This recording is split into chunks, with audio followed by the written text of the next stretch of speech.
कि ठाकुर जी आपको आपके संग लीला करते हैं तो समझो कि वो प्रसन्न हैं।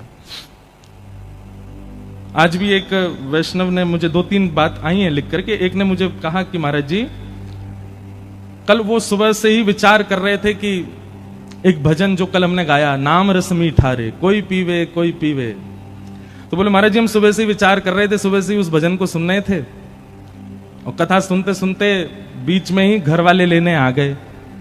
अब उन्होंने कहा कि चलो, तो हम चले गए कथा से, तो लेकिन लाइव जैसे ही ऑन किया तो आप यही भजन गा रहे थे।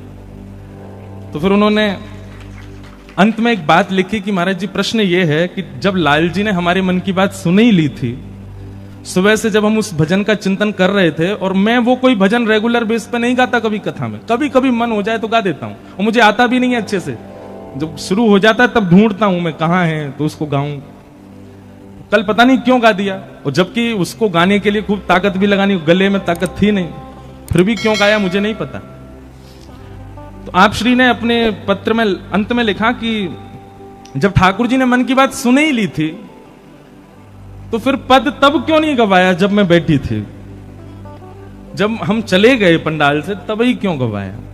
देखो, प्रेम का एक स्वरूप होता है, जैसे बहन भाई, सब लोग इधर देखो, बहुत ध्यान से सुनो, आवाज आ रही है ना सबको, बहुत ध्यान से सुनना। प्रेम का एक स्वरूप होता है कि हमारे प्रेमी को जो प्रिय होता है, यदि उसकी अनुपस्थिति में वो वस्तु आती है तो हम जबरदस्ती उसको चिढ़ाने के लिए उसकी अनुपस्थिति में उसका उपभोग करते हैं। जैसे हमारी बहन को या हमारे भाई को, एक उदाहरण के रूप में सुन लो कि पाव भाजी बहुत बढ़िया लगता है, और बेचारा वो पढ़ता है अमृतसर में, 4 दिन के लिए घर आया, रोज मां से बोले पाव भाजी बनाओ पाव भाजी बनाओ, 4 दिन से तो बनाया नहीं, और जिस दिन वो वापस चला गया उस दिन घर में पाव भाजी बनी। तो हम क्या करते हैं, पाव भाजी की फोटो भेजेंगे उसको, देख आज घर में बना है, जबरदस्ती उसको खाते हुए दिखाएंगे देख। या फिर कभी कभी किसी की एकादशी होती है, और एकादशी पर जो लोग एकादशी नहीं रखते वो जानबूझ करके वो सब्जी बनाएंगे जो एकादशी वाले को प्रिय है, वो तो खा नहीं सकता, तो उसको दिखा दिखा खाते हैं देख। तो सामने वाला क्या होता है, वो मचल जाता है, वो थोड़ा चिढ़ जाता है। ये लेकिन चिढ़ाने के लिए नहीं, ये कोई प्रतिस्पर्धा नहीं है, ये प्रेम का एक स्वरूप है। तो ठाकुर जी जिन्होंने ये पत्र लिखा, कल ये पद उन्हीं के लिए गाया गया था, और ठाकुर जी ने ही गवाया था, लेकिन कब गवाया, जब वो चले गए कथा से। जब वो चले गए तब मानो ठाकुर जी सींग दिखा रहे हैं, देख अब गवाया मैंने। तो ये तो प्रेम का स्वरूप है, ठाकुर जी आपसे प्रेम करते हैं इसलिए आपके संग खेल रहे हैं। और जिस प्रेम में खेल नहीं हो वो प्रेम काय बात का। जिस प्रेम में प्रेमी चिढ़ाता ना हो, जिस प्रेम में प्रेमी आपकी टांग ना खींचता हो, जिस प्रेम में प्रेमी आपको परेशान ना करता, वो प्रेम थोड़ा ही है। जहां पर आप जो चाहते हैं वो होता है, आप जैसा मांगते हैं वो होता है, वो तो फिर उसको क्या बोलते हैं, वो तो क्या बोलते हैं उसको, वो तो फॉर्मेलिटी होती है। होटल में जाओ, जो मांगोगे मिलेगा। आप आधी रात 2 बजे फोन करके रिसेप्शन पे बोल दो मुझको पानी पूरी खानी है, तो वो अवेलेबल करके देंगे आपको। जहां पर प्रोफेशनल होता है, जहां पर फॉर्मेलिटीज होती हैं, जहां पर केवल व्यवहार होता है, वहां इच्छा अनुसार सब कुछ होता है। पर जहां प्रेम होता है वहां तो चिढ़ाना चिढ़ना लगा ही रहता है। ठाकुर जी आप जो चाहें वो आपको दे दें तो समझ जाना फॉर्मल हो गए ठाकुर जी। लेकिन आप जो चाहो मांगने पर भी ना मिले, खूब परेशान कर दें महाराज, थका दें बिल्कुल ही, समझो यही तो प्रेम है। प्रेम में थकाया ही जाता है, प्रेम में रुलाया ही जाता है, प्रेम में परेशान ही किया जाता है। लिख लीजिएगा, जहां सामने वाला परेशान ही ना करता हो वो प्रेम नहीं है। तो अगर ठाकुर जी से प्रेम माना है तो फिर कमर कस लीजिए कि परेशान भी करेंगे। तो ऐसी अद्भुतता। और भी 2-3 भाव आए हैं। किन्हीं का भाव है कि गुरु की पहचान क्या है, सुनिए बहुत ध्यान से। जिनकी उपस्थिति, जिनका केवल दर्शन, जिनकी केवल बैठने की आकृति देखने मात्र से आपके संशय समाधिस्थ हो जाते हो, संशयों का समाधान हो जाता हो, समझ जाना यही गुरु हैं, जिनकी उपस्थिति। अच्छा, इसमें भी 2 बात होती हैं। कई बार क्या होता है कि गुरु, आजकल जो गुरु बन गए हैं सब जगह, सबको प्रणाम है, सबको वंदन है। भक्तमाल जी कहती हैं किसी का भी अपमान मत करो, चाहे वो आडंबरी कर रहा हो फिर भी उसको प्रणाम करो। पर फिर भी आजकल क्या है कि प्रभावशाली गुरु बहुत ज्यादा हो गए हैं, जो केवल अपना प्रभाव दिखाते हैं पर स्वभाव से उनके अंदर कुछ नहीं। अब यह विवेक आपका होना चाहिए कि आप उसके प्रभाव से तो नहीं रीझ रहे, प्रभाव से नहीं रीझना है, प्रभाव नहीं, स्वभाव विशेष होना चाहिए। परंतु गुरु कौन, लिख लीजिएगा, 2-3 पॉइंट हैं। गुरु वही जो हरि से मिलावे, जिसके जीवन में आने के बाद आपका भजन पहले से दुगना हो जाए, समझ जाना वही गुरु है। जिसके जीवन में आने के बाद वृंदावन पहले से अति प्रिय लगने लग जाए, समझ जाना वही गुरु है। जिसके वचनामृत जीवन में आने के बाद अब सबसे दोष दृष्टि नष्ट हो जाए, सब में गुण ही गुण दिखने लग जाए, समझ जाना यही गुरु है। जिसके जीवन में आने के बाद आपके चित्त से जो दोष आप इतने वर्षों में भी नष्ट नहीं कर पाए, अब धीरे धीरे वो दोष नष्ट होने लग जाए, समझ जाना ये गुरु है। तो गुरु वही जो हरि सो मिलावे, गुरु वही जो सदमार्ग दिखावे, और अंतिम बात, गुरु वही जो सब छुड़वा के वृंदावन बसा दे, वही गुरु है। आप लोग देखो, अन्यथा मत लीजिएगा, और अन्यथा लेने वाली बात नहीं है, पर आप सब लोग, कई लोग मुझे यहां दिख रहे हैं, वो तन है केवल उनका जलंधर में, पर वो अपने भाव से, अपने मन से, अपनी विचारधारा से जलंधर में है ही नहीं। और सही बताएं तो असली ब्रजवासी वही जो मन से सदा ब्रज में रहे। आज तन से बहुत लोग ब्रज में रहते हैं। मैं तो कई बार ब्रजवासी को ही डांटूं। अभी मेरी मथुरा में कथा थी, सब ब्रजवासी आते थे कथा में, तो हम ब्रजवासियों से भी कहते थे कि हमारा सौभाग्य कि हम ब्रज में जन्मे हैं। पर ऐसे ब्रज में जन्म लेने के बाद भी जब ब्रज का हमने वह उपयोग नहीं किया जो करना चाहिए, तो क्या फायदा। एक हमने कीर्तन बनाया ना, मंगला उठ यमुना तट जाओ, श्री राधा वल्लभ के दर्शन पाऊं, कृपा अभिलाषी जी राधिका रानी जी, हो सुन लो अर्ज हमारी हमारी, रहूं ब्रज रज को पास। हम तो बस सुना रहे हैं, गा थोड़ी रहे हैं, रुक जाओ। गुरु वही जो सब छोड़ वृंदावन में बसा दे। चाहे तन से आप कहीं भी रहो, पर मन में, बुद्धि में, चिंतन में सदा वृंदावन बना रहे, समझो वही गुरु है। तो आप श्री ने कहा है कि गुरु जी की पहचान कैसे हो, जिसकी उपस्थिति से आपके संशय निवृत्त हो जाते हो, जिसकी आज्ञा पर आपको 2 बार सोचना ना पड़ता हो। एक बार आज्ञा हुई तो आपकी यही चिंता है कि आज्ञा पूरी कैसे हो, बस उसी को गुरु मान लीजिए। और जिसकी कृपा से, क्या बता रहा था मैं, गुरु वही जो हरि सो मिलावे, गुरु वही जो वृंदावन में बसा दे, गुरु वही जो सब प्रपंच छुड़ा दे, वो गुरु है। फिर आपने दूसरा भाव लिखा, अगर हमसे वैष्णव अपराध हो जाए तो हमें ठाकुर जी को कैसे मनाएं। हमने इसका एक कई बार कथाओं में कहा है, बहुत ध्यानपूर्वक सुनिए सब लोग, इधर देखो। अगर आपसे कोई वैष्णव अपराध बना है, आपने किसी वैष्णव के प्रति दुर्भाव अपने चित्त में रखा है, तो वैष्णव अपराध का यह प्रतिफल होता है कि ठाकुर जी आपका त्याग कर देते हैं। फल नहीं होता, यह दोष होता है। ठाकुर जी त्याग कर देते हैं, आपका भजन कम होने लग जाएगा, आपका कथाओं में रुचि कम हो जाएगी, वृंदावन जाने पर थोड़ी नीरसता लगने लगेगी। ऐसी सब स्थितियां चित्त में आने लग जाएं तो समझ जाओ कि आपसे कोई वैष्णव अपराध बना है। तो वैष्णव अपराध होने पर एक ही उपाय है, क्या, स्वयं को दंड उत्सव दीजिए। क्या करना है, दंड उत्सव। भक्तमाल जी में कथा आती है, एक रसिक मुरारी जी करके भक्त हुए भगवान के, उनके गुरुदेव ने किया था दंड उत्सव। दंड उत्सव क्या होता है, आप जैसे ही लगे कि अब भजन कम हो रहा है, वृंदावन के प्रति नीरसता आ रही है, कथा में मन नहीं लग रहा है, वैष्णव अब प्रिय नहीं लग रहे हैं, नाम जप में पहले जैसी रुचि नहीं है, तो वैष्णव अपराध बनाए जरूर, तुरंत वृंदावन जाओ और 5 दिन के लिए स्वयं को वहां दंड दीजिए। कैसा दंड देना है, बोले सोहनी करो, रसिक जनों के सन्मुख बैठ करके सबको प्रणाम करो, आंखों के आगे दिखने वाला कोई भी व्यक्ति क्यों ना आ जाए उससे क्षमा मांगो। चाहे वो रिक्शा वाले भैया भैया हमको क्षमा कर दो, टेम्पो वाले भैया आ जाओ, उनसे बोलो क्षमा कर दो। अब कहां तक जाएं, अब तो बहुत अति हो जाएगी, नहीं तो महाराज वृंदावन का तो कीट पक्षी पतंगा कोई भी सामने आ जाए उससे भी क्षमा मांगो, हमको क्षमा कर दो। 4 दिन तक अपने आप को दंड उत्सव दीजिए। ये दंड भी है और उत्सव भी है। दंड देते हुए उत्सव मनाओ, क्या, सबसे क्षमा मांगो।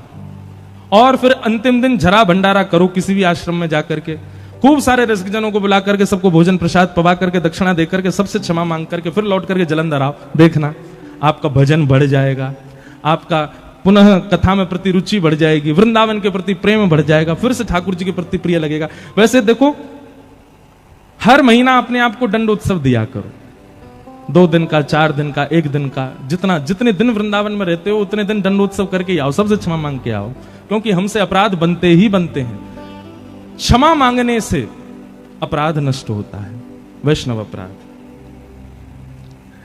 फिर किन्हीं का एक गंभीर प्रसंग भी आया है।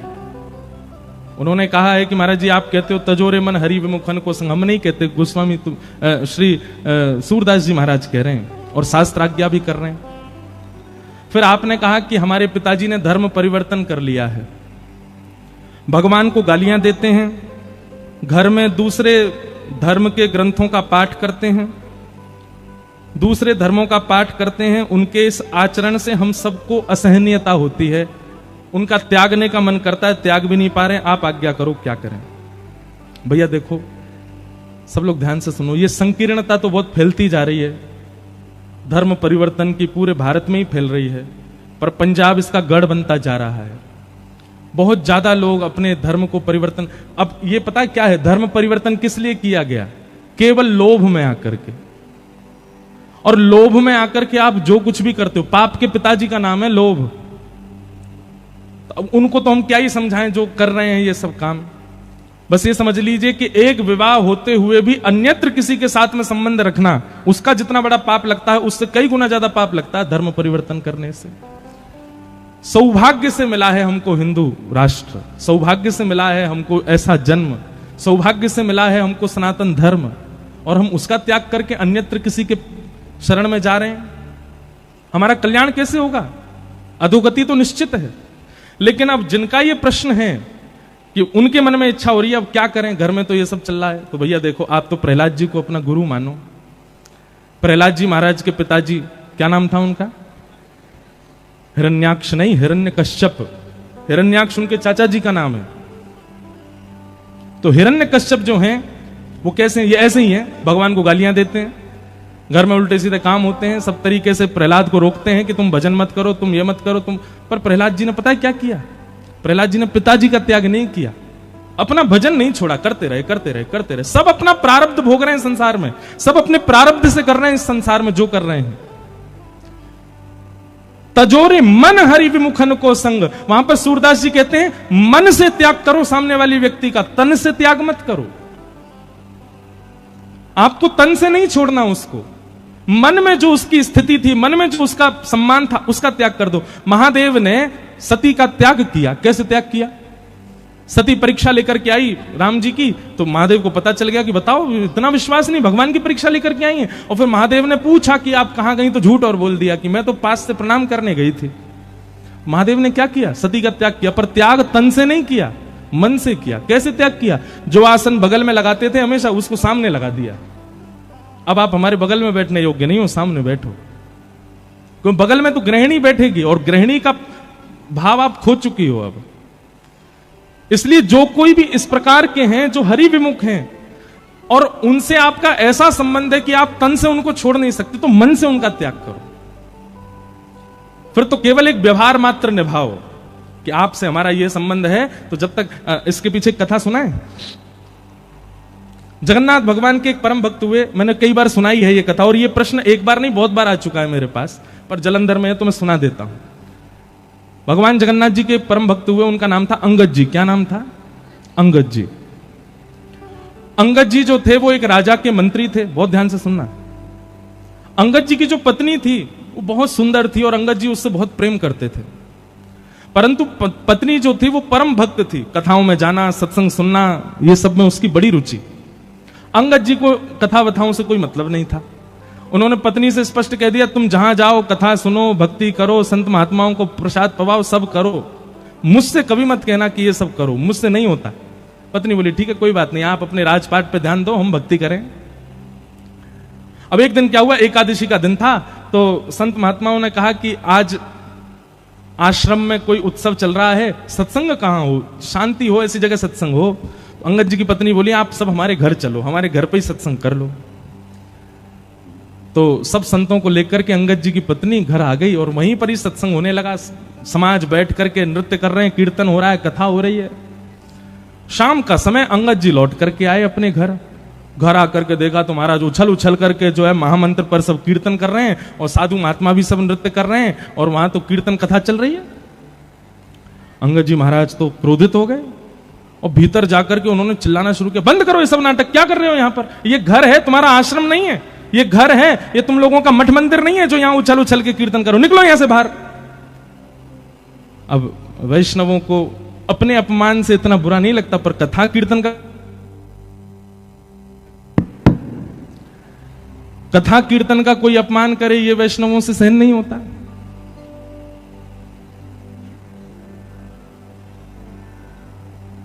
सब लोग चले गए। अंगद जी की पत्नी बिल्कुल नीची नजर किए और महाराज लाल पड़ गया था चेहरा उसका। अंगद जी प्रेम तो करते थे अपनी पत्नी से। आज जाके बोले, देखो मैंने तुमसे कभी कुछ नहीं कहा, तुम सत्संग करो, कथा सुनो, भक्ति करो, कुछ भी करो, पर ये घर में लाने की जरूरत नहीं है, अपना बाहर जाके किया करो सब काम।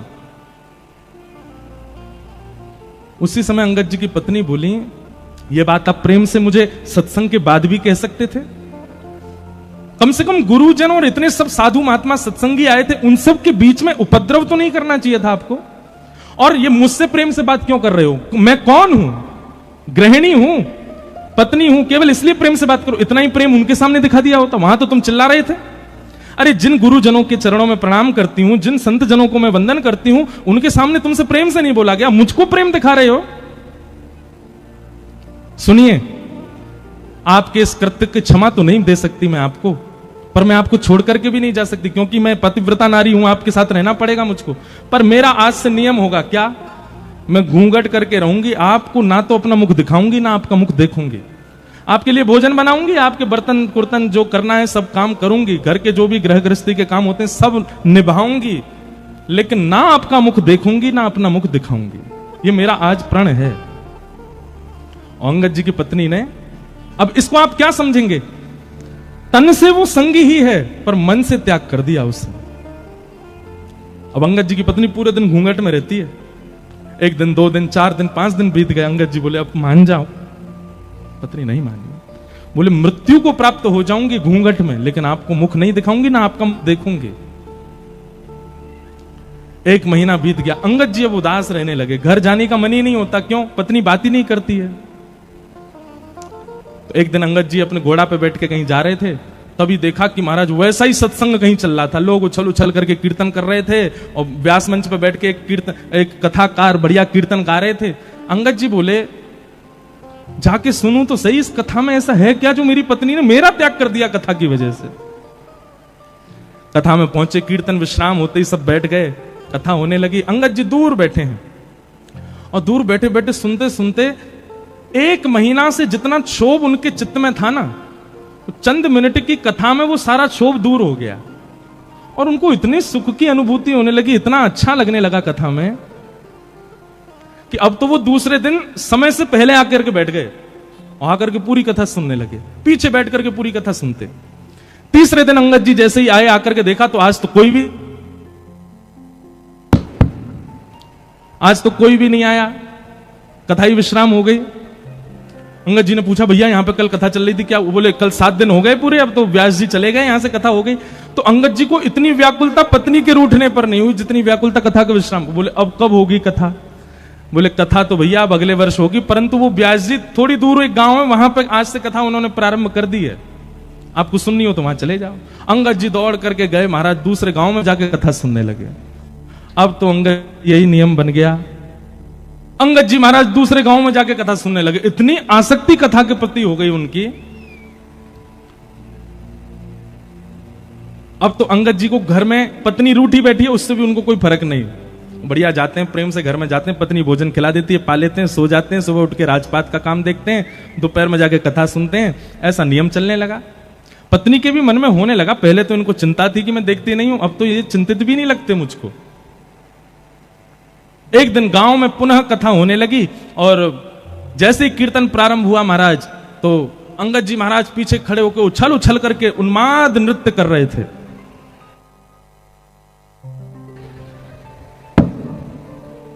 एक बात हम आपसे कहें,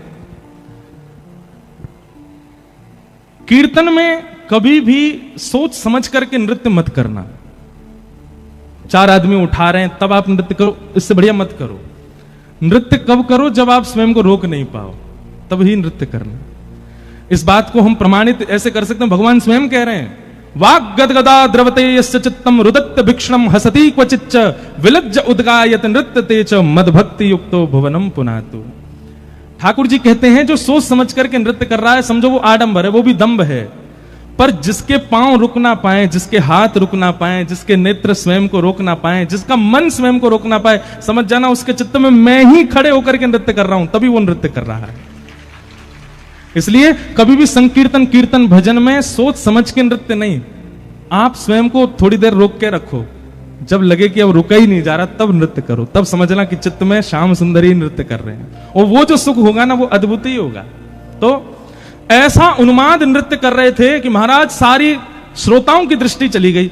उसी सत्संग में सबसे आगे बैठी थी अंगद जी की पत्नी, उसको भी नहीं पता था कि पीछे वो है, और ना अंगद जी को पता था पत्नी बैठी। तो सब लोग देखने लगे, व्यास जी भी उन्हीं को देखने लगे। तो पत्नी ने कहा कि कौन नृत्य कर रहा है देखूं, तो पीछे देखा तो अंगद जी नाच रहे थे। पत्नी बोली ये मेरे पतिदेव ही हैं? बार बार अपनी आंख मीड़ करके देखे, बोले हाँ लग तो वही रहे। अब उसने अपना मुख छुपाया और कथा में वो पूरी दृष्टि उन पर ही रखी। तो देखिए महाराज जैसी कथा हो, भाव आवेश में आकर के रुदन करने लग जाएं, कभी हृदय पर हाथ रखें। पत्नी को लगा कहीं ऐसा तो नहीं मुझको रिझाने के लिए ऐसा कर रहे हैं। उसने कुछ दिन जांच पड़ताल की, किसी से बात की कि भैया ये वैष्णव तो बड़े आनंद, अरे महाराज इनकी तो पूछो मत, ये हर गांव में कथा सुनने जाते हैं और पिछले 1 वर्ष से कथा सुन रहे हैं। इनका तो भाव ही अलग है, इनका तो भाव ही विलक्षण है। पत्नी समझ गई, बोले कि अब अंगद जी पुराने वाले नहीं हैं। आज घर पर जैसे ही गए तो पत्नी उघारे मुख से खड़ी थी, घूंघट उठा के। अंगद जी जैसे ही घर पहुंचे तो देवी मैं आ गया हूं, घूंघट कर लो। अंगद जी की पत्नी बोली अब घूंघट नहीं करना, हरि विमुख अंगद से मैंने घूंघट किया था, अब हरि सन्मुख अंगद है, अब आपसे काय को घूंघट करूं मैं, आप मेरा मुख देख लो। लेकिन अब अंगद जी की स्थिति क्या हो गई सुनो। अंगद जी बोले देवी क्षमा करना, बुरा नहीं मानना, पहले तुमको देखना अच्छा लगता था, अब वो सुख नहीं मिल रहा है। अब तो केवल एक ही अभिलाषा है कि श्यामा श्याम कब देखेंगे। बसो मोरे नैनन में यह जोरी, बसो मोरे नैनन में यह जोरी। नव दुल्हे ब्रजराज सांवरो, नव दुल्हे ब्रजराज सांवरो, दुल्हन राधा गोरी, दुल्हन राधा गोरी। बसो मोरे नैनन में यह जोरी, बसो मोरे नैनन में यह जोरी। तो जिनका भी ये प्रश्न था कि हमारे पिताजी ऐसे हो गए, हम क्या करें, जैसे अंगद जी की पत्नी ने मन से त्याग किया वैसे त्याग करो। भगवान की कृपा हो गई, अगर सुधर जाएं तो अच्छी बात है, और नहीं सुधरें तो फिर कोई दिक्कत नहीं। सब अपना प्रारब्ध भोग रहे हैं संसार में। आप केवल 1 बार 2 बार प्रार्थना कर सकते हो, आप पीछे नहीं पड़े रह सकते किसी व्यक्ति के कि वो सुधर जाए। हम आपसे फिर प्रार्थना करते हैं, जो माता पिता बालकों के पीछे पड़े रहते हैं, भक्ति करो, भजन करो, मंदिर जाओ, कथा, काय को पीछे पड़ रहे हो उसके प्रारब्ध में भक्ति भाव होगा तो वो करेगा, नहीं कर रहा है तो फिर कोई बात नहीं, आप 1 आध बार प्रयास करो, उसके बाद वो ना करे तो पीछे मत पड़े रहिए उसके। तो इस प्रकार ये सब प्रश्न आए हैं आज। फिर एक आइए अब कथा प्रसंग थोड़ा सा श्रवण करें। सब कथा प्रसंग ही है, ये सब भाव भी जो हम बता रहे हैं प्रश्नों के, ये भी सब कथाओं से ही हैं। सौनकादि ऋषि बैठे हैं सामने और सूत जी महाराज से उन्होंने 6 प्रश्न किए। 6 प्रश्न कौन कौन से हैं, बहुत ध्यान से सुनिएगा। इन्हीं 6 प्रश्नों में 7 दिन की कथा होती है। सबसे पहला प्रश्न किम श्रेय, दूसरा शास्त्र सारह क, तीसरा स्व अवतार प्रयोजनम, चौथा किम कर्म, पांचवा के अवतारश्च, और छठवा धर्म कम शरणम गतः। ये 6 प्रश्न हैं। सबसे पहला प्रश्न क्या है कि भगवान के अवतार का श्रेय किसको जाता है, क्रेडिट किसको जाता है, भक्तों को कि राक्षसों को? ठाकुर जी किसके लिए आते हैं पृथ्वी पर, भक्तों के लिए आते हैं कि राक्षसों के लिए आते हैं? सबसे पहला प्रश्न। दूसरा, शास्त्र सारह क, हमारे इतने सारे शास्त्र हैं हिंदू वैदिक सनातन धर्म में, इन सबका सार क्या है? तीसरी बात, स्व अवतार प्रयोजनम, भगवान के अवतार का प्रयोजन क्या है? भगवान कभी राम बन के आते, कभी कृष्ण बन के आते, कभी परशुराम बन के आते, ये बात तो समझ में आती कि इंसान जैसे बन के आए। कभी कभी भगवान कछुआ बने आए, कभी भगवान मत्स्य बने आए, कभी नरसिंह बने आए, कभी बराह बने आए। ये रूप क्यों? जब भगवान एक ही है और सब समस्त भगवानों में एक समान शक्ति है, तो फिर रूप क्यों बदलते हैं भगवान? एक ही रूप में सारे अवतार क्यों धारण नहीं करते? रूप क्यों बदलते हैं बार बार? स्व अवतार प्रयोजनम। और उसके बाद किम कर्म, भगवान का कर्म क्या है? भगवान करते क्या है? हमने तो सुना है कि कर्म की उन पर कोई गति नहीं होती, तो फिर भगवान करते क्या है? किम कर्म। और फिर अगला प्रश्न, के अवतार, अवतार कितने हैं भगवान के? तो कोई 10 बताता, कोई 24 बताता। और अंतिम प्रश्न क्या है? ठाकुर जी के स्वधाम जाने के बाद धर्म कम शरणम गतः, धर्म किसकी शरण में है? जिस धर्म को स्थापित भगवान ने कर दिया, उस भगवान के जाने के बाद धर्म किसकी शरण में गया? ये 6 प्रश्न है। समझ में आए? 6 प्रश्न आए तो कोई के नहीं है, फिर भी सुन लो। पहला प्रश्न, भगवान के अवतार का श्रेय किसको जाता है? किसके लिए आते हैं भगवान? राक्षसों के लिए? राक्षसों के लिए आते हैं कि भक्तों के लिए आते हैं? बताओ। हैं? वो तो हमको पता है, जबरदस्ती बहती गंगा में हाथ तो सब धो ही दोगे। प्रमाणित करो कि भक्तों के लिए आते हैं, राक्षसों के लिए। और अगर भक्तों के लिए आते हैं तो फिर क्यों रावण को मारा? भक्तों के लिए आते हैं तो क्यों पहले प्रहलाद पर कृपा ना करके पहले हिरण्यकश्यप को मारा? देखो, ठाकुर जी आते तो भक्तों के लिए ही हैं, पर उस भक्त का इतना स्मरण किया जा चुका होता है राक्षसों के द्वारा, उस भक्त के भले ही कुभाव से ही सही, उस भक्त की इतनी सेवा की जा चुकी होती है राक्षस के द्वारा, नित्य दर्शन। अरे भाई, वैष्णव दर्शन ही तो बहुत बड़ा लाभ है। अब भले ही हिरण्यकश्यप द्वेष बुद्धि से करता था, पर करता तो था प्रहलाद के दर्शन। तो इतने दर्शन कर लिए भक्त के कि महाराज उस दर्शन से इतना फल बढ़ गया, वैष्णव दर्शन से इतना फल बढ़ गया राक्षस का, कि भगवान आते पहले राक्षस का वध करते हैं, राक्षस पर अनुग्रह करते हैं। अब बुलाया किसने? गजेंद्र ने। पर आते ही सुदर्शन चक्र कहां चलाया? ग्राहक के ऊपर, मगरमच्छ के ऊपर। क्यों? गजेंद्र के पैर को मुख में लेके बैठा था, भक्त के पांव को शरणागति लेकर के बैठा, इसलिए पहले उस पर कृपा की। तो आते तो ठाकुर जी वैष्णव भक्तों के लिए हैं, पर उन वैष्णव भक्तों को प्रताड़ित करने वाले ये राक्षस इतना वैष्णव संग कर चुके हैं कि इन पर कृपा हो जाती है और ठाकुर जी पहले इनका उद्धार कर देते हैं। तो ठाकुर जी किसके लिए आते हैं? वैष्णवों के लिए, भक्तों के लिए आते हैं। फिर दूसरा प्रश्न क्या है? शास्त्र सारह का। बहुत ध्यान से सुनिएगा, यह प्रश्न आप लोगों से कई लोग पूछ सकते हैं, कई विधर्मी पूछ सकते हैं, इसका उत्तर आपके पास होना चाहिए। हमारे हिंदू वैदिक सनातन धर्म में इतने सारे शास्त्र हैं, इनका सार क्या है? एक बात आप ध्यान पूर्वक सुनिए। वेद व्यास जी महाराज ने 4 वेद लिखे, 17 उपपुराण 18 उपपुराण लिखे, 18 महापुराण लिखे। परंतु श्री वेदव्यास जी महाराज ने श्रीमद् भागवत जी की कृति में एकादश स्कंद में इस बात को स्पष्ट कर दिया, हमने जितने भी ग्रंथ लिखे हैं, हमने जितने भी शास्त्र लिखे हैं, जितने भी पुराण लिखे हैं, उन सबका सार यदि आपको लेना हो तो श्रीमद् भागवत जी की शरण में जाओ। सारम सारम समद्वितम। अगर आप भागवत जी के भाव सुनते हो तो आपने 4 वेद, 18 उपपुराण, 18 महापुराण सबको सुन लिया। भागवत जी प्रमाणित ग्रंथ हैं। एक प्रकार से यह कह दिया जाए, कोई महामंत्री है, कोई सेनापति है, कोई सेनापति है, कोई सैनिक है, श्रीमद् भागवत जी तो राज सिंहासन पर बैठे राजा हैं। इसलिए प्रमाणित मानना हो कभी भी किसी बात को, तो भागवत जी की बात को प्रमाणित मानो। हम किसी अन्य ग्रंथ की या अन्य पुराण की कोई निंदा स्तुति नहीं कर रहे हैं, आपको एक बात स्पष्ट बता रहे हैं कि प्रमाणित ग्रंथ श्रीमद् भागवत है। फिर उसके बाद अगला प्रश्न आता है, भगवान का प्रयोजन क्या है? भगवान मानवीय बन के क्यों नहीं आते? भगवान बार बार रूप क्यों बदलते हैं? कभी मत्स्य बन आते, कभी कच्छप बन आते। जब शक्ति एक ही है भगवान की, तो एक ही रूप में आ जाए? नहीं, भगवान अपनी सर्वव्यापकता आप सबके बीच में प्रमाणित कर रहे हैं। सर्वव्यापकता, वो सब में विद्यमान है। कर्तुम अकर्तुम अन्यथा कर्तुम समर्थ ईश्वर।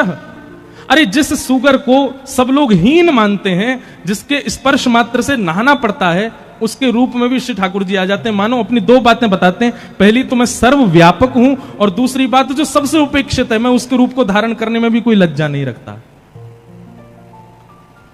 हम लोगों को कोई आसन एक छोटा दे दे तो हमको लज्जा हो जाती है। अच्छा, कमेटी में हमने इतने पैसा डाले,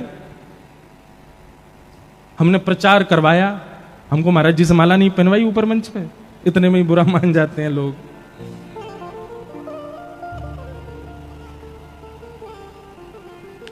तो ठाकुर जी अपनी सर्वव्यापकता बताते हैं अनेक अनेक रूप में आकर के। किम कर्म, भगवान करते क्या हैं? मैं भगतन को दास भगत मेरे मुकुट मणि। ठाकुर जी करते क्या है पता है? केवल भक्तों के प्रेम भाव को ही ढूंढते रहते हैं कि अब ये क्या करने वाले हैं, अब ये कौन सा भाव मुझे प्रस्तुत करने वाले हैं। संसार के जितने भी चतुर लोगों के भाव हैं, ये सब भगवान को पता होते हैं, पर प्रेम लक्षणा भक्ति में जो भक्त रहता है, उसके प्रेम का अब क्या भाव आने वाला है, ये ठाकुर जी को नहीं पता होता। उसको देखने के लिए ठाकुर जी बैठे रहते हैं। जैसे हमारे अष्टछाप के सखाओं में कौन हुए? कुम्भनदास। अष्टछाप के सखाओं में कौन हुए? श्री गोविंद स्वामी। अष्टछाप के सखाओं में कौन हुए? श्री सूरदास।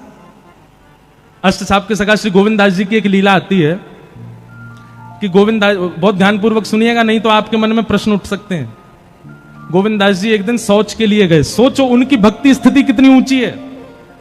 गोविंद दास जी एक दिन सुबह सुबह शौच करने के लिए गए जंगल में, और शौच करने के लिए जब गए तो ठाकुर जी के मन में आ गया कि मुझे इसके संग खेलना है।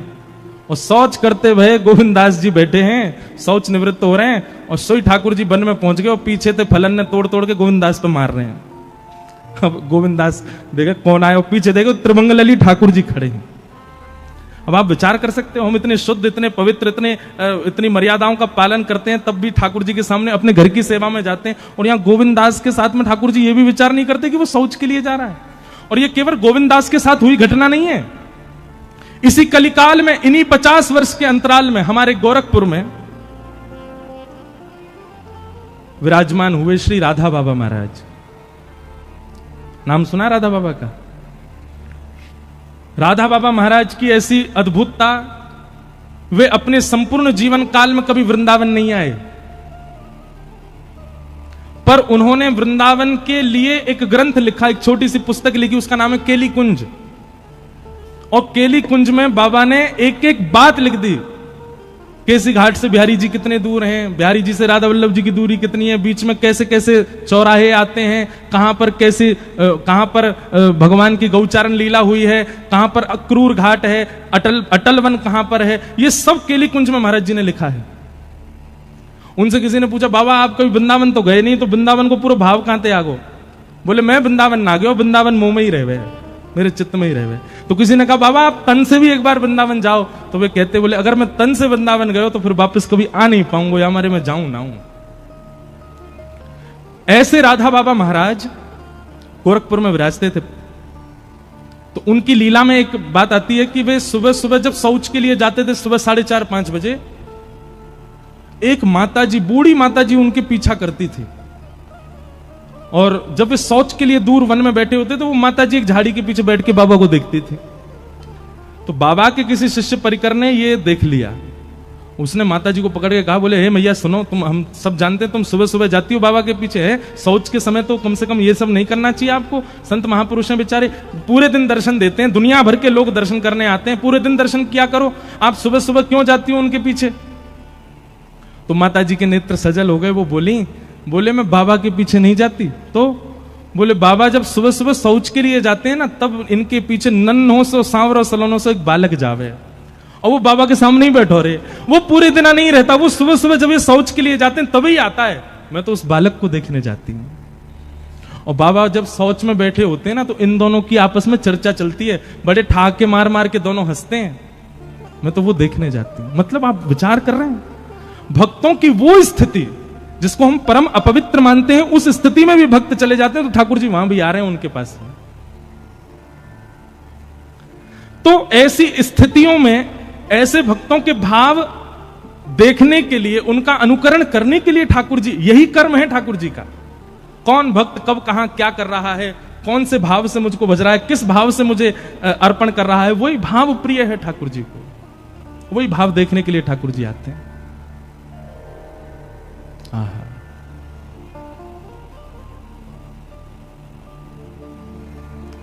किम कर्म के अवतारश्च, भगवान के अवतार कितने हैं। भागवत जी में इसका भी प्रमाण है कि भगवान के अवतार असंख्य हैं, पर कुछ पढ़ने सुनने जानने के लिए दशावतार और 24 अवतार अंश और कला अवतारों के रूप में ये बताए गए हैं। बाकी भगवान के अवतार अनेक हैं। अभी मैं और आप जलंधर में बैठ के कथा सुनने, ठाकुर जी का इस समय भी कोई ना कोई अवतार हुआ होगा, ठाकुर जी कहीं ना कहीं कोई लीला कर रहे होंगे। और धर्म कम शरणम गतः, अंतिम प्रश्न, भगवान के जाने के बाद धर्म किसकी शरण में गया।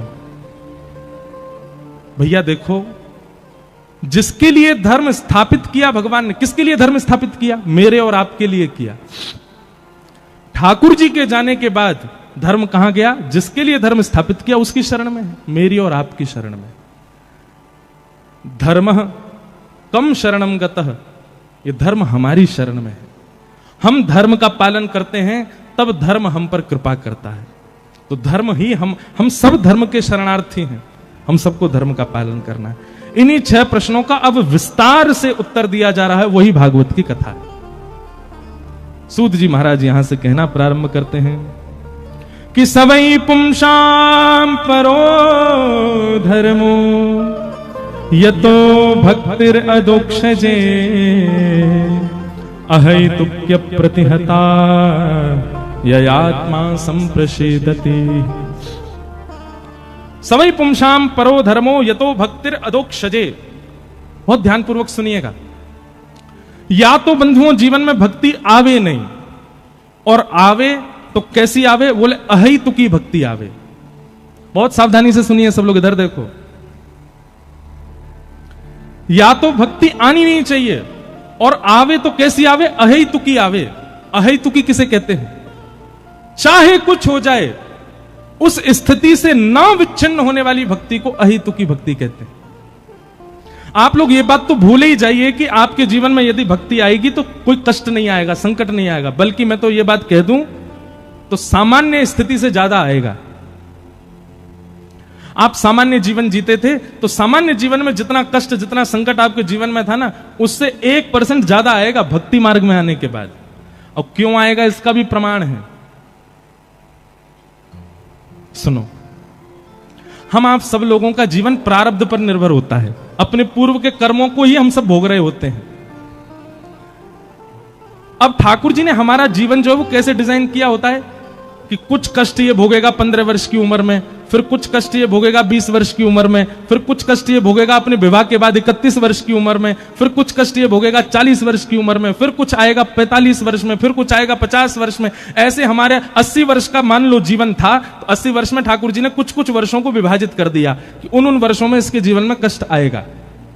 लेकिन कई बार ठाकुर जी क्या करते हैं, हमारे प्रारब्ध के कष्ट को एक जन्म में ही नहीं भुगवाते, फिर एक जन्म के बाद फिर एक और जन्म लेना पड़ता, फिर उसमें भोगने पड़ते हैं। अच्छा, फिर एक जन्म में हम आए तो थे पूर्व के प्रारब्धों को भोगने के लिए, पर इस जन्म में जो हमने कर दिया वो भी तो भोगना है। ध्यान से नहीं सुनोगे तो बाउंसर जाएगी सिर के ऊपर से, इसलिए बहुत ध्यान से सुनना। मुझे एग्जाम्पल दे रहा हूं, मुझे जन्म मिला, मान लो मेरे जीवन के अमुक वर्ष भगवान ने दिए।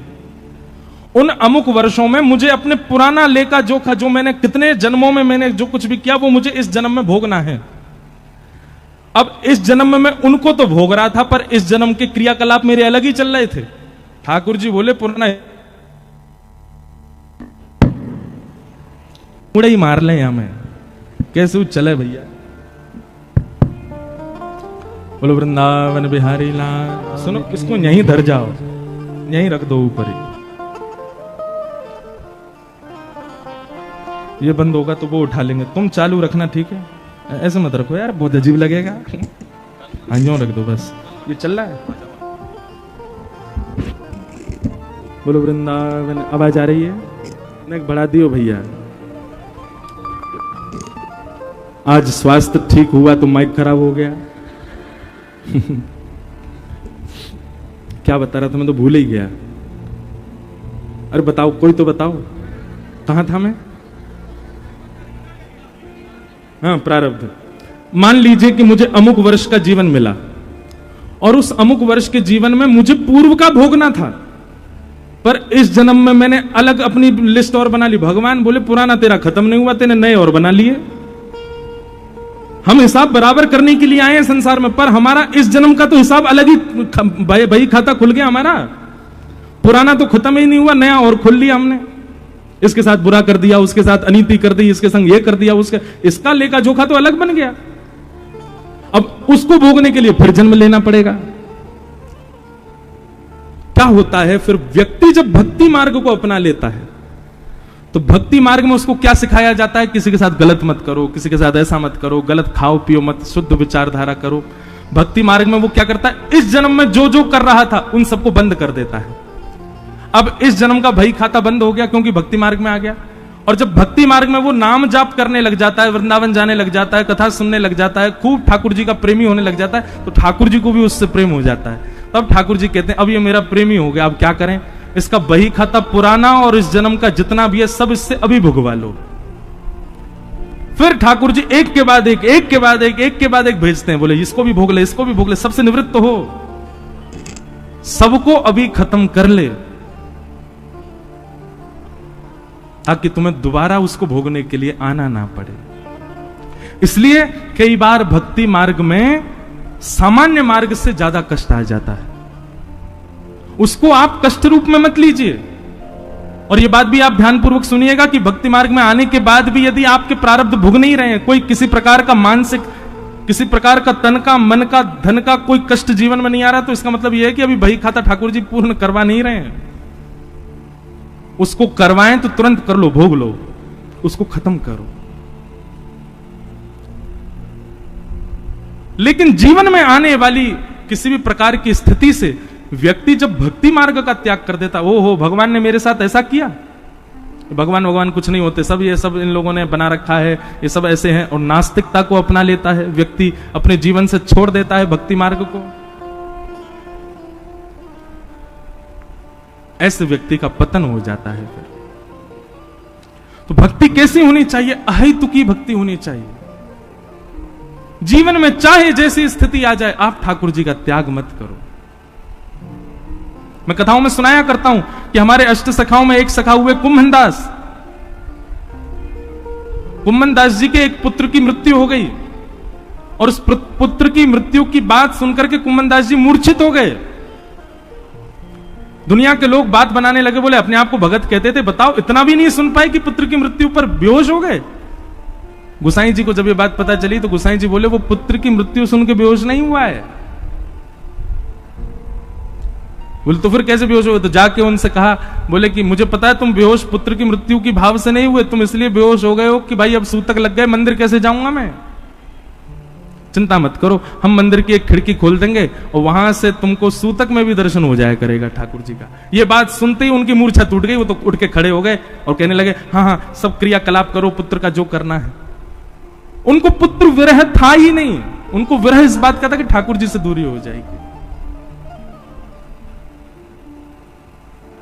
तो भैया भक्ति मार्ग यदि जीवन में आया है तो याद रहे परिस्थिति कैसी भी आ जाए, कितनी बुरी से बुरी भी आ जाए, आप भक्ति मार्ग का त्याग मत करना। ये दृढ़ता अपने चित्त में धारण करो, ये विश्वास अपने चित्त में धारण करो और चल पड़ो उस मार्ग पर, स्थिति कैसी भी आ जाए। तो भक्ति का स्वरूप कैसा होना चाहिए? आपके हिसाब से नहीं, ठाकुर जी के हिसाब से। घर का प्राणी कहां ना माने, मन मन खुशी मनाऊं। एक बार मैं कनाडा में था तो एक पंजाबी माता जी मिली मुझे। माता जी तो नहीं थी होंगी 31-35 साल के बीच के। उन्होंने मुझसे क्या प्रश्न किया, बोले महाराज जी मैंने 16 सोमवार किए। मैंने कहा अच्छा, पति मिल गया, विदेश आ गई। मैंने कहा फिर? वो तो पीता है खाता है, सब उल्टे सीधे काम करता है, ऐसा सोमवार तो नहीं करना था मुझे। 16 सोमवार किए फिर भी ठाकुर जी ने ऐसा पति क्यों दिया? मैंने कहा बहन सुनो एक बात, यदि अनुकूल पति मिला होता ना तो आप कथा में नहीं आती आज। अनुकूल पति नहीं मिला, देखो अनुकूल पति मिलेगा तो दोनों कथा में आओगे और प्रतिकूल पति मिलेगा तो एक ही कथा में आएगा, दोनों नहीं आएंगे। मैंने कहा आपने 16 सोमवार किए फिर भी प्रतिकूल पति मिला, इसका मतलब क्या है? ठाकुर जी ने कहा भाई जो थोड़ा बहुत मोह तुम्हारे बंधन का कारण है वो पति में होगा, वो मोह भी तुम्हारा नष्ट हो जाए, इसलिए प्रतिकूल। भैया ये व्रत नियम साधन करने से आपके मन चाहिए स्थिति आपको नहीं मिल सकती। ये व्रत साधन नियम ये जितने भी हम सब लोग करते हैं ना, इनके पीछे कोई विधान या कोई भाव वैसा मत रखा करो कि आप जैसा सोच रहे हो वैसा मिलेगा ही, प्रारब्ध में जो है वो मिलेगा। और कई बार अनुकूल स्थिति मिलना ये प्रतिकूल से ज्यादा घातक होती है। अनुकूल स्थिति बार बार मिले ये प्रयास मत करो, जैसा आप चाहते हो वैसे बच्चे हो जाएं, जैसा आप चाहते हो वैसा पति हो जाए, जैसे आप चाहते हो वैसी पत्नी हो जाए, जैसा आप चाहते हो वैसा पूरा सब संसार आपके लिए नहीं हो सकता। प्रतिकूलता ही हमको आगे बढ़ा रही है। अब सब अनुकूल हो जाए तो आप आलसी हो जाओगे, सब अनुकूल हो जाए तो आप कुछ नहीं करोगे, हाथ पे हाथ धर के बैठे रहोगे। इसलिए प्रतिकूलताएं जीवन में जितनी ज्यादा होंगी आप उतने आगे भगोगे। एसी का आविष्कार किस लिए हुआ? क्योंकि गर्मी ज्यादा हो गई। अब गर्मी ज्यादा किसी को प्रिय नहीं है, लेकिन गर्मी जब बहुत मात्रा में होने लगी तो फिर निदान करके व्यक्ति ने एसी बनाया ना। इतनी संख्या में भीड़ होने लगी तो माइक बनाया गया ना। प्रतिकूलता ही आविष्कार करवाती है, प्रतिकूलता ही नवीनताओं को जन्म देती है, प्रतिकूलता ही जीवन में हमको आगे बढ़ाती है। इसलिए कई बार प्रतिकूलता जीवन में होना उसको भगवान का आप आशीर्वाद माना कीजिए। हमारी कथा की फिलॉसफियां कई जगह से आपको अलग ही मिलेंगी, लेकिन यह बात वास्तविक है, ये कोई अनर्गल बातें नहीं है। मीराबाई सोच रही हैं कि यदि मेरी ननद और यदि मेरे देवर मेरे सहायक होते तो शायद मैं कभी वृंदावन नहीं जा पाती। ये दोनों मेरे विपक्षी थे, इसीलिए मैं वृंदावन गई, इसीलिए मुझे वृंदावन मिला। दोनों अनुकूल होते कभी नहीं होते। कंस राक्षस नहीं होता, देव होता तो भगवान कृष्ण का कभी अवतार ही नहीं होता, आते ही नहीं। कंस के दुष्टत्व से ही पृथ्वी ने प्रार्थना की भगवान कृष्ण आए। तो प्रतिकूलता कई बार नवीनताओं को जन्म देती है, कई बार आपके सुंदर भावों को सुदृढ़ करती है। इसलिए प्रतिकूलता को कभी कभी प्रसाद समझ के स्वीकार किया करो, चाहे वो बच्चों की हो, चाहे पत्नी की हो, पति की हो, परिवार की हो, रिश्तेदारों की, नातेदारों की हो, समाज संसार की हो। प्रतिकूलता अच्छी है। घर का प्राणी कहा न माने, मन मन खुशी मनाऊं। जड़ भरत जी की कथा आती है भागवत जी में। जड़ भरत जी के प्रसंग में आता है कि पहले वो थे राजा भरत। बहुत ध्यान से सुनना, क्योंकि विस्तार से उनकी कथा में सुना ही नहीं पाऊंगा, इसलिए अभी सुना देता हूं। पहले थे वो राजा भरत। जब उन्होंने देखा कि अब मेरा कार्यकाल पूर्ण हो गया तो अपने पुत्र को राज्य गद्दी पर बैठा करके वन में चले गए। वन में गए थे भजन करने के लिए। भजन करते करते गंडकी के नदी के तट पर तभी उन्होंने देखा हिरणों का झुंड जा रहा है, और तभी उन हिरण झुंड में से एक हिरणी जल पीने के लिए पल्ली पार जल पी रही है, और वो भजन करते करते उसको देख रहे हैं। तभी एक शेर ने दहाड़ मारी, उसकी दहाड़ से भयभीत होकर के वो हिरणी नदी में कूद गई। उसके गर्भ में बालक था, भय के कारण वो बालक बीच नदी में ही उसका जन्म हो गया। भरत जी महाराज तुरंत अपनी माला छोड़ करके नदी में कूदे। हिरणी को तो नहीं बचा पाए, बालक को बचा लाए। अब उस बालक का लालन पालन पोषण करने में इतने व्यस्त हो गए कि उसमें आसक्त होते चले गए। इतनी आसक्ति बढ़ गई, इतनी आसक्ति बढ़ गई कि अब भजन कम हो गया, अब उस बालक का लालन पालन में ही लगे रहते हैं। सोचो आसक्ति कितनी खतरनाक होती है। अपनी पत्नी को छोड़ाए, अपने बच्चों को छोड़ाए, अपने राजपाट को छोड़ाए भरत जी। अरे इंसान में नहीं हुई, एक जानवर में हो गई। आसक्ति कितनी खतरनाक है। सब छोड़ चुके थे, पर जो जात का नहीं, जो हमारी बिरादरी का नहीं, अरे कहां तक कहें जो मानव भी नहीं है, उस हिरण में आसक्ति हो गई। और आसक्ति कैसी हुई कि अब तो बस यही है कि अंतिम श्वास चल रही थी, वृद्ध हो गए थे। वो हिरण को ही देखते रहे, हिरण के बालक को, उसको बाहर ही ना जाने दें। अब ये जानवर को तो स्वतंत्रता प्रिय होती है। अब वो भरत जी से आंख बचा बचा करके बाहर निकले। भरत जी बेचारे लड़खड़ाते आमे, उसको फिर कुटिया में ले आमे। एक दिन भरत जी बिल्कुल ही जर्जर हो गए, चल फिर भी नहीं पाते थे। एक दिन उनका वो हिरण बालक और झुंड वहां छोड़ करके कुटिया, और हिरण के झुंड में मिल गया, भाग गया वहां से। उसी के वियोग में कहां होगा, क्या कर रहा होगा, उसने कुछ खाया वो भी होगा कि नहीं, पता नहीं उसका कोई ध्यान रखता होगा कि नहीं, बाहर इतनी सर्दी पड़ रही है, पता नहीं रात में ठंड तो नहीं लग जाएगी, मैं तो कंबल उड़ा देता था, पता नहीं क्या कर रहा होगा। उसी का चिंतन करते करते करते करते भरत जी के प्राण निकल गए। और परिणाम क्या हुआ? अगले जन्म में वही भरत जी ही हिरण बन के आए। अच्छा एक बात बताएं, बुरा नहीं मानना, आजकल एक ट्रेंड चला है, विदेश से आया है भारत में, अपने बच्चे इतने अच्छे नहीं लगते माता पिता को, वो घर में पेट पाल रखा वो ज्यादा प्रिय है। एक मैं प्रसंग पढ़ रहा था कहीं पर, मुझे अच्छे से स्मृति में तो नहीं पर याद आ जाए शायद बोलते बोलते, कि एक व्यक्ति मरणासन अवस्था में था, मरने वाला था, तो मरते मरते उसने जीवन भर खूब भजन किया था। तो नारद जी महाराज ने जब उसकी मरणावस्था को देखा तो भगवान से कहा, भगवान इसको वैकुंठ बुला लीजिए। भगवान बोले मैंने तो द्वार खोल रखे हैं, तुम में सामर्थ्य हो तो इसको लाके दिखा दो। तो नारद जी गए, उससे जाकर के कहने लगे, हे भाई चल तेरे लिए वैकुंठ के द्वार खुलवा दिए मैंने, अब तो तेरा शरीर पूरा हो गया, चल मेरे साथ वैकुंठ। नहीं नहीं नहीं मैं नहीं जाऊंगा। क्यों नहीं जाएगा? बोले मैंने इतना बड़ा घर बनाया, बच्चों को योग्य बनाया, पर ये बच्चे अभी भी थोड़े बुद्धि से कमजोर हैं, इसलिए इनका थोड़ा मुनाफा करवाऊंगा, मैं इनके पास ही रहूंगा। बोले कैसे रहेगा, तेरे प्राण तो निकलने वाले हैं। तो व्यक्ति बोला वो भैंस बन रही है ना, बोले हाँ मैं उसका चिंतन करते हुए मरूंगा, उसका पड्डा बन के आऊंगा। तो उससे क्या होगा? बोले उससे ये होगा कि भैंस का दूध बनेगा, तो ये बाहर से दूध इतना महंगा खरीद के लाते हैं, कम से कम घर में ही दूध आ जाएगा, थोड़ा तो मुनाफा होगा। नारद जी बोले वाह भले आदमी, तेरे जैसा नहीं देखा मैंने किसी को। अब पड्डा बन के आ गया भैंस का बालक, भैंस के दूध हो गया खूब, बालक सब दूध निकाल निकाल करके घर में पीने लगे। अब वो पड्डा बड़ा मुस्कुरावे, बहुत अच्छा है, इनका पैसा तो बचा रहा हूं मैंने जन्म लिया भैंस का बालक बनके, मेरे बालक को खर्च तो नहीं करना पड़ रहा। नारद जी को उस पर दया आ गई, बोले बता अपने परिवार के लिए बता, भैंस का बालक बन के आ गया। जब वो भैंस के बालक से अब अपने अंतिम समय में आने लगा, नारद जी बोले अब तो तेरा काम पूरा हो गया, तेने दूध के पैसा बचवा दिए बालकों के, अब तो चल दे मेरे साथ। बोले नहीं नहीं अभी नहीं जाऊंगा मैं। क्यों?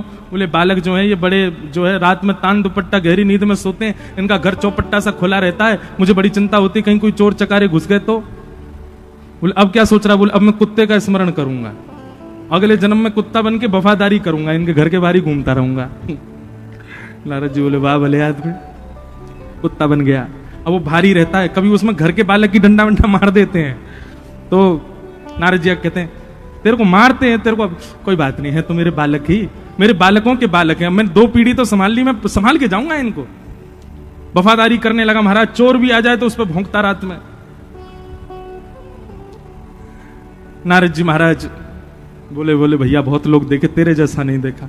जब कुत्ते के जीवन में भी उसका अंतिम समय आ गया तो नारद जी बोले अब तो चल वैकुंठ, तेने 3 जन्म गवा दी। बोले नहीं नहीं ऐसे नहीं जाऊंगा। बोले तो अब क्या करेगा? बोले अब सर्प बन के आऊंगा। क्यों? मेरे बालकों के बालकों ने बड़े शत्रु बना लिए, उनको जा जाकर डसूंगा मैं, इनकी रक्षा करूंगा। सर्प बन के आ गया और घर के कोने में रहने लगा, और जैसे शत्रु आते थे कुछ करने के लिए तो वो आके उनकी रक्षा के लिए खड़ा हो जाता था, और महाराज उनके सामने। एक दिन उन घर के ही कोई बालक सर्प के पास मतलब वहीं जा रहा था, तभी नारद जी भेष बदल के आए और घर के लोगों को बता दिया वहां पे कोने में सर्प है, उसको पकड़वा दो। घर के लोग गए और उसी सर्प को पकड़ करके उसके मुंह काट दिया, उसका मृत्यु कर दी मार मूर के। फिर नारद जी उसको पकड़ के वैकुंठ में ले गए। बोले अब तो तुझे आना ही पड़ेगा। वैकुंठ में जाकर के भी रोने लगा, मुझे बिल्कुल अच्छा नहीं लग रहा है, मेरा परिवार आपने छुड़वा दिया, अरे 3 पीढ़ियां मैंने संभाली थी और संभालता रहता। भगवान कहते हैं बोले नारद ये है संसार के लोग, ये इतने आसक्त हो चुके हैं, आसक्ति इतनी गंदी हो चुकी है इन सब के चित्त में कि इनको वैकुंठ की आवश्यकता नहीं है। ये भजन वैकुंठ का करते हैं, सुनते कथा में वैकुंठ है। पर आप सबको एक बात बता दूं, वृद्धावस्था जब हमारी भी आएगी ना, सत्य बता रहे हैं, उस समय पर हमको वैकुंठ का स्मरण नहीं होगा। भागवत जी में कितनी बार प्रमाणित किया गया है कि भाई मृत्यु समीप आने पर भगवत स्मरण और भगवत सेवा का स्मरण, भगवत धाम का स्मरण बहुत कम लोगों को हो पाता है, सबको नहीं होता। मुक्ति की कामना सबको नहीं होती, उस समय इतनी ज्यादा आसक्ति हमारी बढ़ जाती है। तो भैया आसक्ति तो हमारे चित्त में है, ये बात तो प्रमाणित है। हम आसक्ति का मतलब समझते हैं? एक तो होता है मोह, और मोह की ही चरम स्थिति होती है आसक्ति। आसक्ति कैसी होती है? मोह का मतलब तो होता है कि एक बार को वो व्यक्ति दूर हो जाए तो भी हम रोएंगे, थोड़े बहुत देर चीखेंगे चिल्लाएंगे, पर फिर भी रह लेंगे। आसक्ति कैसी होती है? वो व्यक्ति यदि दूर हो गया तो प्राणी निकल जाएंगे। ये आसक्ति है। आसक्ति हम सबके चित्त में है, पर ये आसक्ति संसार की वजह बिहारी जी से है जाए, ये आसक्ति राधा वल्लभ जी से है जाए, ये आसक्ति कथा से है जाए, ये आसक्ति वृंदावन से हो जाए। रस्सी तो हम सबके गले में है, पर वो खूंटा की जगह किसी गौशाला में बंध जाए, कहीं सुंदर स्थान पर हो जाए। आसक्ति तो है चित्त में, पर वो आसक्ति ठाकुर जी में क्यों नहीं हो रही है? उसी के लिए तो कथा है।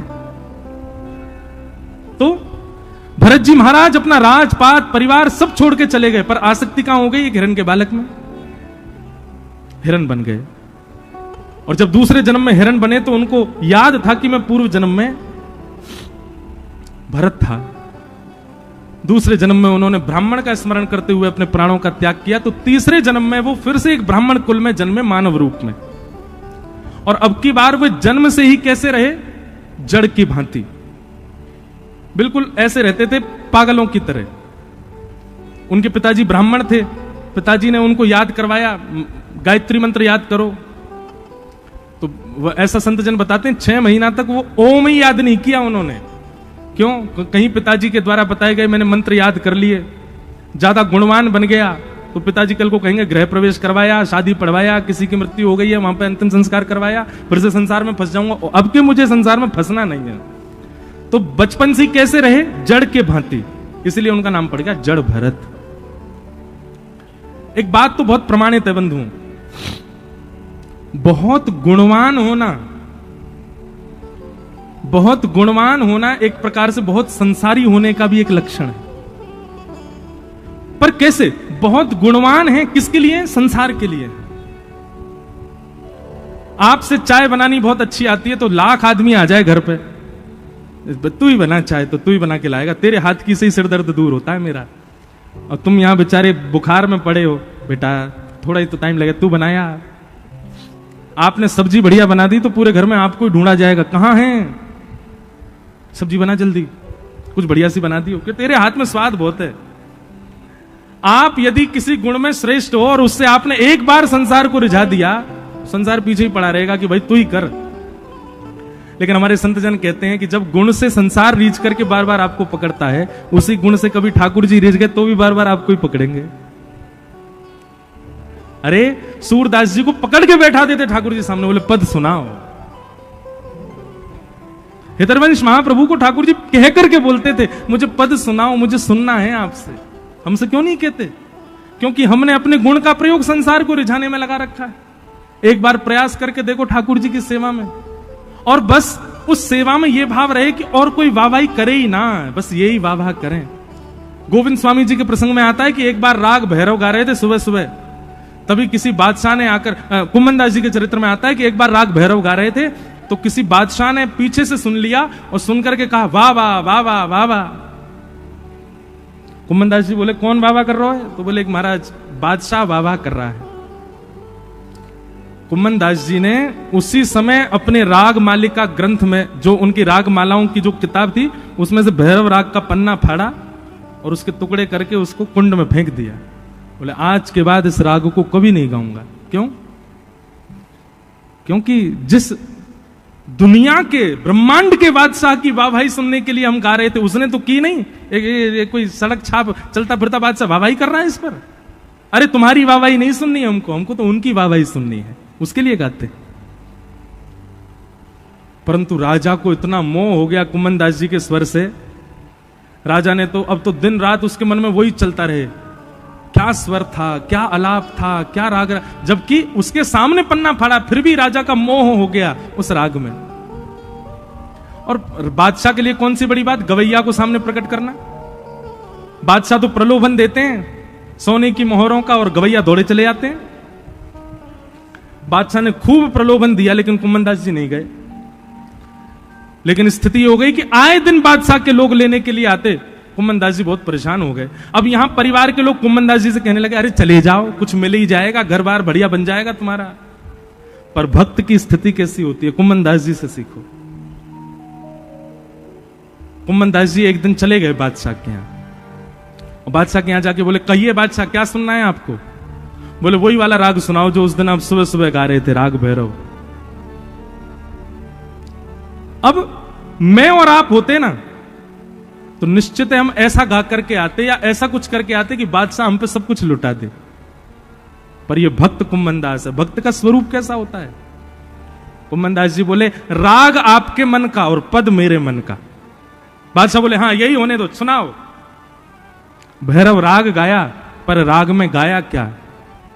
जाको मुख देखत दुख लागे, जाको मुख देखत दुख लागे, ताको करन पड़ी प्रणाम,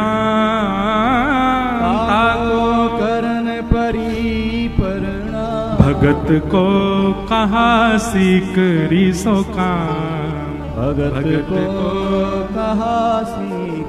आज मेरे जीवन का सबसे काला दिन है। क्यों? बोले जिसका मुख मुझे एक आंख नहीं सुहाता, आज उसके सामने मुझे बैठ के गाना पड़ रहा है। भैरव सुनो राजा, तुमको केवल स्वर सुनना है, शब्दावली मेरी है। अब राजा अपनी लज्जा बचाए, बोले सब लोग सुन रहे हैं, ये गा क्या रहे हैं? आवत जात पन्हैया टूटी, आवत जात पन्हैया टूटी, बिसर गयो हरि नाम, बिसर गयो हरि नाम। कुंभन दास लाल गिरधर बिना, कुंभन दास लाल गिरधर बिना, कुंभन दास लाल गिरधर बिना,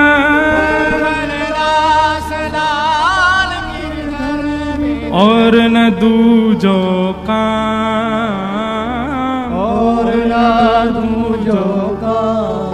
भगत को कहा सीख रिसो काम, भगत को कहा सीख रिसो काम। अरे हम भक्त बने हैं, इसलिए बने हैं कि हमारी सब चीज राधा रमण से है, हमारी सब वस्तु राधा रमण की है। उसको हम किसी और को व्यय कैसे कर सकते हैं?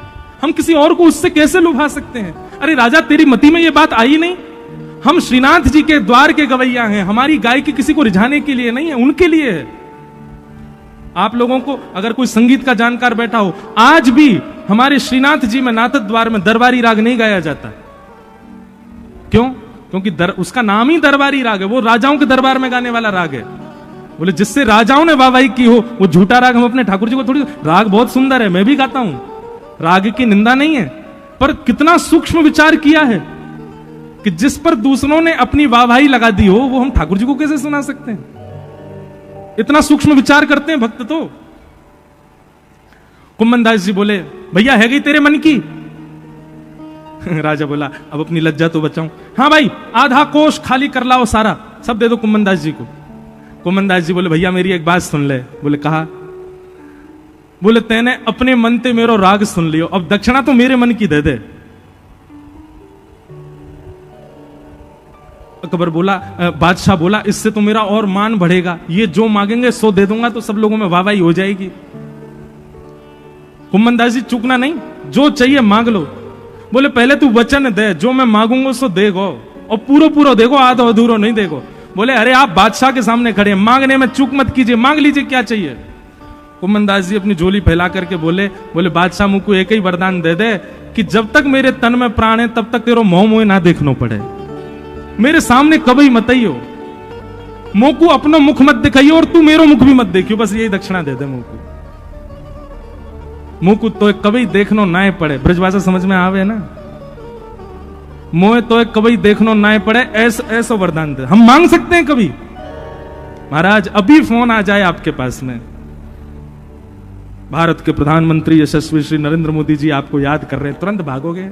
कथा तो होती रहती है, क्या करना है भैया? कई बार ना भक्ति मार्ग में भक्ति की परीक्षा लेने के लिए ठाकुर जी उसको उपलब्धियां दिखाते हैं कि ये मेरे मार्ग का त्याग करके उपलब्धि स्वीकार करना चाहता है कि नहीं। और जब आप उपलब्धि के आसक्ति में चले जाते हो, उस उपलब्धि के पास चले जाते हो, ठाकुर जी आपको मतलब समझ लो ठोक बजा के देख रहे थे, कच्चा है कि पक्का। ठाकुर जी समझ जाते हैं कच्चा ही था, मैंने प्रलोभन दिया, इसने तुरंत लपक लिया। लेकिन भक्ति मार्ग में आने के बाद संसार के प्रलोभनों को भी आप ठुकरा दो, तब निकल के आती हैं भक्तिमती मीराबाई, जो राजकीय वस्त्रों का त्याग करती हैं, राजा के पूरी वेशभूषा का त्याग कर देती हैं, तब निकल करके आते हैं गोस्वामी सूरदास जी। जिन सूरदास जी पर बहाना था, वे चाहते तो ठाकुर जी से कह सकते कि मैं कैसे भक्ति करूं, नेत्र ही नहीं दिया आपने। लेकिन ठाकुर जी के द्वारा दी गई उस कमी को ही उन्होंने साधन बना लिया ठाकुर जी की प्राप्ति का। नेत्र नहीं थे तो मन में विचार करते, बोले बाहर के चक्षु की तो आवश्यकता ही नहीं है, बाहर के चक्षु तो संसार में आसक्ति दे देते हैं, मन के चक्षु होने चाहिए। और मन के चक्षु से ही ठाकुर जी का दर्शन करते थे। गोस्वामी तुलसीदास अपनी विद्वत्ता, अपनी कवित्व शैली से दुनिया को रिझाने के लिए कुछ भी लिख सकते थे, लेकिन मानस जी की रचना की, और मानस जी की रचना में स्पष्ट लिख दिया, संसार के लोगों ध्यान पूर्वक सुनो, तुमको रिझाने के लिए मैंने नहीं लिखी है मानस। स्वांतः सुखाए तुलसी रघुनाथ गाथा, मैंने अपने आप को सुख देने के लिए मानस जी को लिखा है। मैं अपने चित्त को राम जी का दास बनाना चाहता हूं, इसलिए मैंने मानस लिखी है। नाम ही है मानस, जो मन से प्रकट है और मन के लिए है, वही मानस। भैया जिसने त्याग नहीं किया ना भक्ति मार्ग में, वो काय बात को भक्त। जो सोचता है मैं सबके संग रहते हुए, सबको समेटते हुए, जैसे मैं पहला था वैसे ही व्यवस्थित रहते हुए मैं भक्ति मार्ग में आ जाऊं, कभी नहीं आ पाएगा।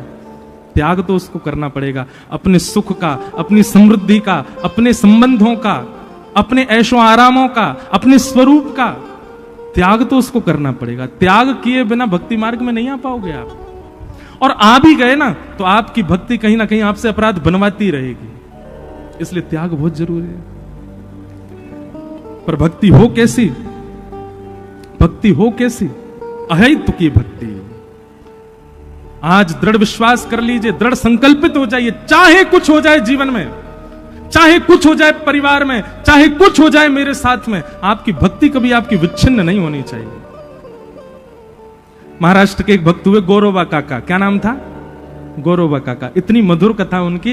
वो क्या करते थे पता? मटका बनाते थे और पैर से मट्टी गूंदते थे।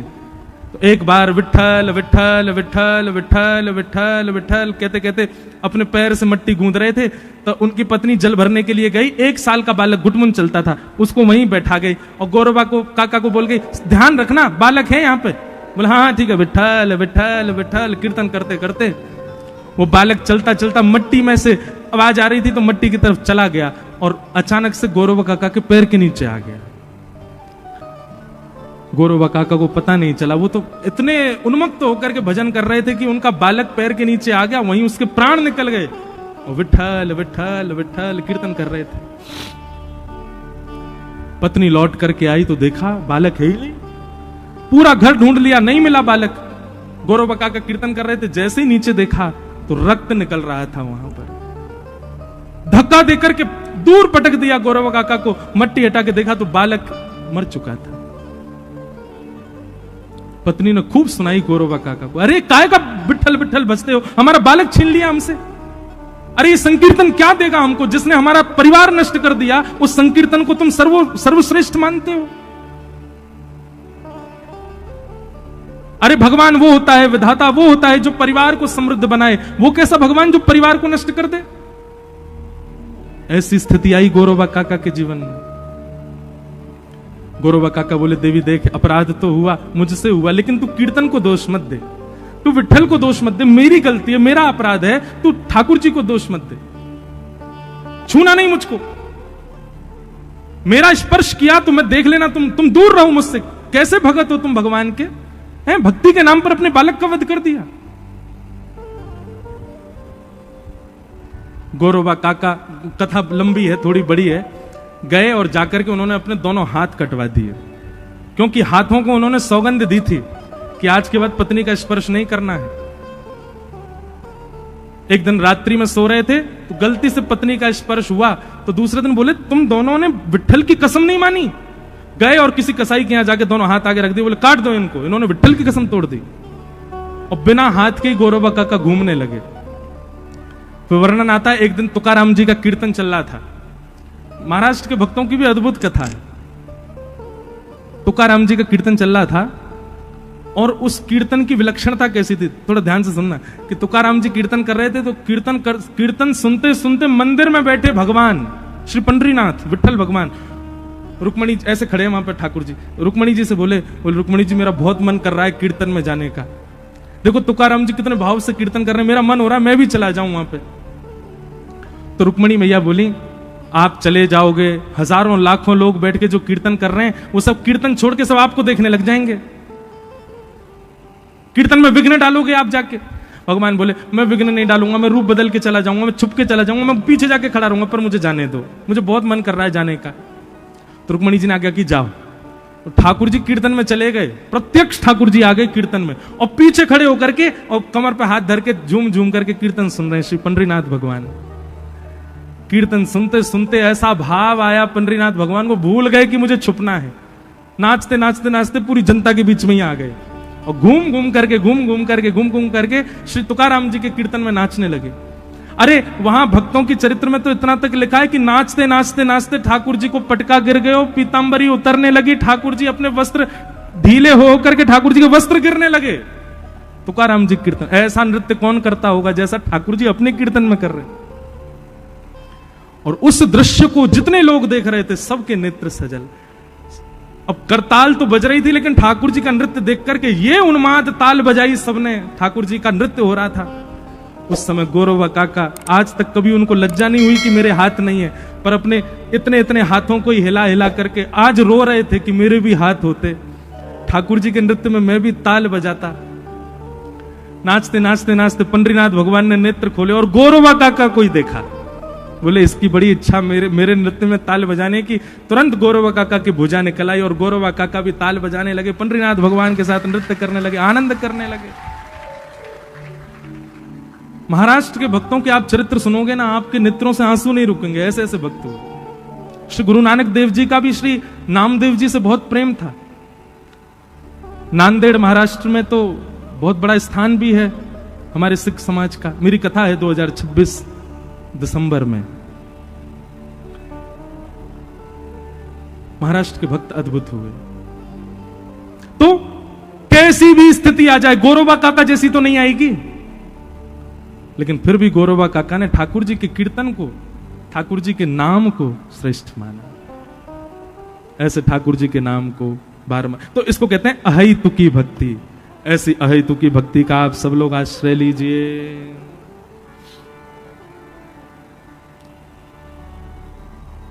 हमारा मन तो हो रहा है कथा हम कहते रहें, पर लोग बाग उठ के जाते हैं तो हमको लगता है बेचारों को घर जाके भोजन बनाना होगा, 9:30 बज गए। ऐसा कोई बात नहीं, तो फिर उठ के क्यों जाते हैं लोग? बोलो वृंदावन बिहारी लाल। तो अहेतुकी भक्ति, या तो भक्ति मार्ग में आइए नहीं, और यदि आप भक्ति मार्ग में आ गए हैं तो गांठ बांध लीजिएगा, चाहे जो हो जाए आपके साथ, आपके निज साथ भगवान कभी कुछ नहीं करेंगे, कभी कुछ नहीं होगा, सब आपके प्रारब्ध से होगा। पर यदि ठाकुर जी के मार्ग में आए हो तो निश्चित है कि वो जल्दी जल्दी होगा। तो उसके होने पर विचलित होकर के भक्ति मार्ग का आपको त्याग नहीं करना, नहीं तो अपराध हो जाएगा बहुत बड़ा। इसलिए विचलनता को देख करके कभी भगवत भक्ति मार्ग का त्याग मत करो। कि धर्म स्वनिष्ठितः पुंसाम विश्वक्सेन कथा सूय नोत्पादये दधिरतिम श्रम एव हि केवलम। ये बहुत जरूरी जानने योग्य बात है, इसके बाद हम कथा विश्राम करेंगे, बहुत ध्यान से सुनना। यहां पर सूत जी महाराज कहते हैं हमने जितनी धर्म यात्राएं की हैं, हमने जितने वैदिक अनुष्ठान किए, हमने जितने व्रत नियम साधना अपने जीवन में की, इन सबसे ठाकुर जी प्रसन्न हैं, इन सबसे ठाकुर जी रीझे हुए हैं, ये हमें कैसे पता चले? श्री वृंदावन बिहारी लाल हमसे प्रसन्न हैं, राधा रमन लाल जी हमसे रीझे भये हैं, राधा वल्लभ लाल जी हमको प्रेम करें, हमसे प्रेम माने, ये हमको कैसे पता चलेगी? तब यहां पर वर्णन करते हैं कि यदि सत्संग में आपकी रुचि बढ़ रही है, यदि किसी कथा क्रम में आपकी रुचि बढ़ रही है, सुनने की इच्छा अतीत होती जा रही है, तो समझ जाओ ठाकुर जी को प्रेम आपसे बढ़ रहा है। क्योंकि यदि कथा से प्रेम आपका कम है, ये हम अपनी कथा चले इसलिए नहीं बोल रहे। अरे भैया, जलंधर में किसी की भी कथा हो, कभी भी याद रखना, किसी की भी कथा हो, चाहे वो बहुत ऊंचे वक्ता हो, चाहे वो बिल्कुल छोटे से वक्ता हो, आपको प्रयास करना चाहिए 7 दिना में, वैसे तो प्रयास करो 7 दिन हाजिरी हो, और बहुत व्यस्त हो तो 1 दिन तो जाना ही है आपको, ये निश्चित कर लीजिए। जालंधर की कोई कथा आपसे छूट जाए, एक कथा यहां हुई और उसमें आप नहीं जा पाए, तो उसका प्रायश्चित कीजिए वृंदावन जाकर के, 4 दिन तक दंड दीजिए स्वयं को, क्षमा मांगिए सब वैष्णवों से। हमारे जालंधर में बताओ कथा करने के लिए महापुरुष आए, हम कथा में ही नहीं जा पाए। ये ज्यादा कट्टरपंथी मत बनिए कि उन्हीं की में जाना है, उनकी सुननी है, उनका भाव नहीं, जो कथा कहने आते हैं सबकी कथाओं में जाइए। ये चैतन्य महाप्रभु का नियम था। महाप्रभु श्री चैतन्य महाप्रभु राह चलते और अपने चार सेवकों को आगे छोड़ देते, तुम आगे आगे चलो, बोल क्या गांव पड़ेंगे, शहर पड़ेंगे, वहां ढूंढना जा करके पूछना कोई कथा तो नहीं चल रही, अगर कहीं कथा चल रही हो हमको सूचना देना, हम जाएंगे, चाहे किसी की हो। अरे महाप्रभु श्री कृष्ण चैतन्य साक्षात कथा में जाते थे और पीछे जाके बैठ जाते और भाव विभोर होकर दोनों भुजा उठा करके हाँ कृष्ण हाँ कृष्ण हाँ कृष्ण कहते कहते रुदन करते रहते, कभी किसी कथा का त्याग नहीं किया। ये भक्ति में भी प्रतिस्पर्धा जो लोगों में आ रही है, ये भी गलत है, नहीं होना चाहिए ऐसा। अगर भक्ति में, कथा में, गुरुजनों में, संत जनों में, वैष्णवों में ये बात आती है नहीं ये अच्छे हैं, ये अच्छे नहीं है, इनके में जाना है, इनके में नहीं जाना, इनकी सुननी है, इनकी नहीं सुननी है, माला छोड़ दीजिए, आप अपनी मत कीजिए भजन। आप संत जनों में ही दोष दृष्टि रख रहे हो, आप भगवत वैष्णवों में ही दोष दृष्टि रख रहे हो। अब लोग ये कहेंगे कि वो लोग, उनको रखने दो, आप अपने आप को संभालो ना, आप स्वयं को सुदृढ़ करके चलो। इसलिए आज ही नियम बना लीजिए, जालंधर में अपने रेंज के अंदर कहीं भी कथा हो, किसी की भी हो, कैसी भी कथा हो, आपको जाना है। चाहे आप एक प्रणाम करने के लिए जाओ, बहुत व्यस्त हो, घर में विवाह शादी हो रहा है, कुछ भी हो, तब भी जाओ,